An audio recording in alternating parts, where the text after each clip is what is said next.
Hi everyone, shall we do some math? You ready? A while ago I made a video talking about how you can have two different sets that are infinite and you can show that they're the same size of infinity, right, by making a mapping. If you haven't seen that one, you probably should see that before you continue on this video because we're going to use the ideas in that video. But if you have seen that one and it was a while ago, let me just remind you a little bit about what that went through. So the things we had to do to show that two sets were the same size was we made a mapping, right? That meant we linked, right? We mapped an element from one set to an element from the other set, right? And no one was left alone, right? So if I had a set that had, for example, these coins, right? And then I had another set that had these numbers, you can't do that mapping because someone would be alone, right? Can't have the mapping alone. And you also can't have someone mapping to two buddies, right? So we couldn't do this because we couldn't have, for example, this one maps to this and this also maps to this so that we can have this. This wouldn't work as a mapping to show that they're the same size. We would need an extra element here, right? So that if we had this, now we can show that these are the same size because we can do a one-to-one mapping, right? This is going to map to this maps to this. These two sets are the same size, right? It's a mapping of all the elements. No one is alone and everyone has one buddy, right? That was how we showed that two sets are the same size. Now, what I want to say today is that you can have sets that are infinite that are not the same size. And there's something in math which is something that I think is like the humility in math, or the humility in the mathematician, I should say, which is it's not because I didn't find a mapping that there isn't a mapping. So when we want to show the two things aren't the same size, and it means we can't just say, oh, look, these are the 10 mappings I tried and none of them worked, so they can't be the same size, right? Because someone else might have found it, or if I tried longer, I would have found the mapping. So in math, you actually have to prove that no mapping is possible, right? And what we're going to do today is we're going to assume it is possible and show that if it were possible, something wouldn't work, right? So it would break our math rules. One of these things wouldn't work, right? So we're going to assume the mapping and then we're going to show that it doesn't work, right? So let's just remember what we're trying to map here. We're going to do the natural numbers, which some people say natural numbers should include 0. Some people say it shouldn't include 0. I like to include 0. I think natural numbers have 0, but I'm gonna try to appease people and just say it's the counting numbers, right? And they have no end, right? They're infinite. And we're going to try to do the mapping to the real numbers. But the real numbers it's such a big set, right? The real numbers have, pi and negative pi, and they have negative pi over 10, and they have the 0 and the 1 also, and the half, But I'm just going to take the real numbers between 0 and 1, right? I want to make things simpler. I want to take a smaller group, right? So I'm going to actually show that the real numbers between 0 and 1 have more elements than all of the natural numbers together, right? So even though it's like there's an end, there's so many points in there that it's bigger than the natural numbers, right? So what we're going to talk about here is the real numbers between 0 and 1. Okay, and all these little points in here, right? They're infinite numbers in here, because whatever two numbers I say between this one and this one, you can find the number in the middle, right? So there's an infinite number here. We're just going to show that this one is actually bigger than this one, even though they're both infinite, right? How are we going to do that? Let's assume they're not. Let's assume they're the same size. If they were the same size, we could find a mapping, right? Let's try to make our mapping. Our mapping here would be, for example, number 1 is going to map to a number that's going to be 0 point, right? Because I can write this as a decimal. I can write any of these numbers as a decimal, and they're going to be an infinite decimal, right? So let's say 1 is going to map to a number that's going to be A1, A2, A3, A4, and so on, AN, and so on, right? What does this mean? Each one of these is a digit, right? So if I'm writing, for example, 1/3, right? 1/3 should be 0.3333, and it continues forever. So my A1 in this case is 3, my A2 in this case is 3, my A3 in this case is 3, right? They're all 3, but we understand, right? There's something that's going to be important here, which is, as I discussed also in a previous video, is that there are different ways you can write some of the, there are some rational numbers can be written, many of them, in different ways. So we're going to choose one of them, right?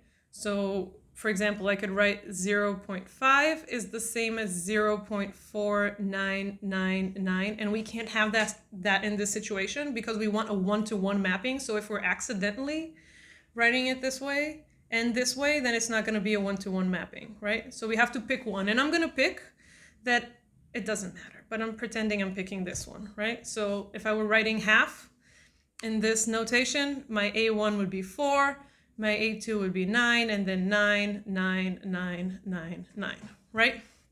Okay, so this is what I'm doing, right? I'm making my mapping. I made my first element. Who knows what this one, what number this is? It doesn't matter what number this is, because it could be any mapping, right? I'm just saying if there is a mapping, then 1 is going to have to be mapped to a number, right? And I can write that number as a decimal. There it is, right? And I'd have another number, 2, would be mapped to 0.B1, B2, B3, B4, so on, Bn, and it goes on forever, right? Number 3 would also be mapped to 0.C1, C2, C3, C4. We do have a problem here with notation just because I only have a limited letters from the alphabet to work on this. But of course, like there's an infinite way, like we could keep going with this forever, right? We could have a 4 and I'd have 0.D1, D2, D3. It doesn't mean that when the letters are gone that I can't keep making this mapping, right? This mapping is imaginary. So we could keep doing it even if we didn't have letters. We could call them AA1, AA2, AA3. Doesn't matter what name we gave it. We just know that this mapping keeps going, right? We assume that this mapping works, right? Which means it follows the 3 rules that we had set up, right? It has to be a mapping, which we did. It has to be one-to-one, which we were careful about, right? Because we chose the right way to write these numbers so that there wouldn't be 2 of them, right? And there wouldn't be a weird one. And everyone has to be mapped, right? So here we've created it in a way that everyone in this one, in the natural numbers, is being mapped, right? That's how we set it up. Now we want to show if this is working or not, right? So I want to show you that it's not working. And I'm going to find a number in the real numbers here that is not mapped, right? And the way I'm going to do this is by something we call the diagonal argument, I guess.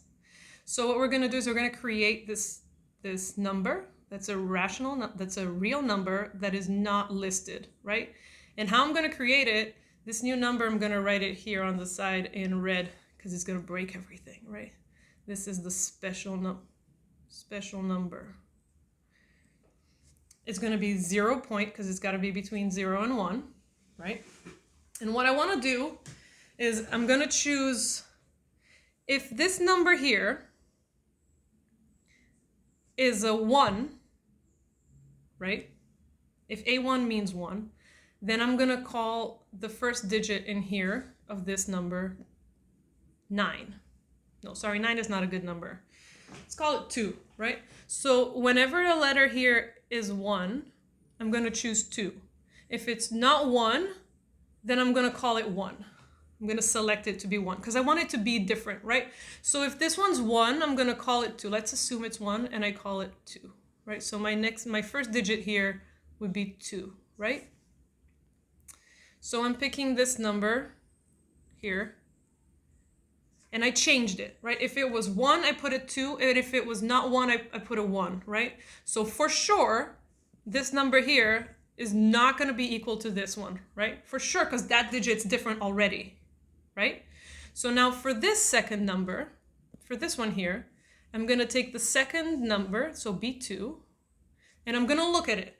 If it's a 1, I'm going to choose to make my second digit here 2. And if it's not a 1, I'm going to choose to make it 1, right?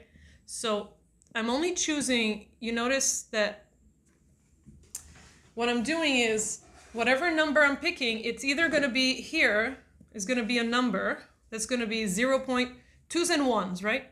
Just 2s and 1s.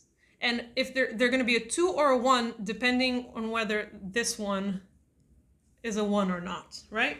We're just trying to make sure we're getting a number that is different from this one, right? This number is already different from this one because the first digit is different. And it's already different from this one because we chose a different digit for this one, right? Now for the third number, guess what? We're going to look at the third digit and we're going to do the same thing. If it's a 1, we pick 2. If it's not a 1, it's going to be 1, the digit we're going to use, right? So let's say it's a 1 here. And so we go. We just look. That's why it's called diagonal argument, right? Because we're looking at the diagonal here. So this number we're going to make, right, is going to be 0s and 2s. Sorry, 2s and 1s down here. It's going to be different from every single one we listed here, right?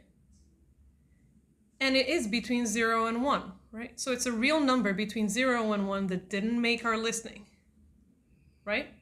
But we can't have a number that's not in our listing because that was one of the rules of the mapping, right? For a mapping to work, no one can be alone, right? Everyone has to have a buddy and no one can be alone. And what we found out is that if we make this mapping, this number is going to be alone, right? And we can't have that, which means that we cannot make this mapping, right? Doesn't matter what mapping we make, we can always find a number that's not in the mapping, which means it's not possible, which means the real numbers between 0 and 1 is a greater set, it's a bigger set than all the natural numbers together, right? Because we can write the natural numbers, right? It is a little complicated to think about it, but let it wash over you, let it, marinate. Sometimes it takes a while, as I said, like sometimes it takes a while to make sense.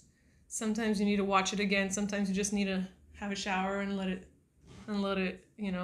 that's where our best ideas come. But yeah, that's how we can prove that the real numbers between 0 and 1, right? There are more elements in between 0 and 1 than there are counting numbers, which means that in the real numbers then there's also a bigger number, right? Because the set is already inside the other one, right? We would have to go prove it to look at the whole thing to see if 0 and 1 is bigger than the whole set of real numbers, which it isn't. But that's a whole other story, right? But there you go. There can be infinities with different sizes. We just showed 2. Hope you enjoyed it.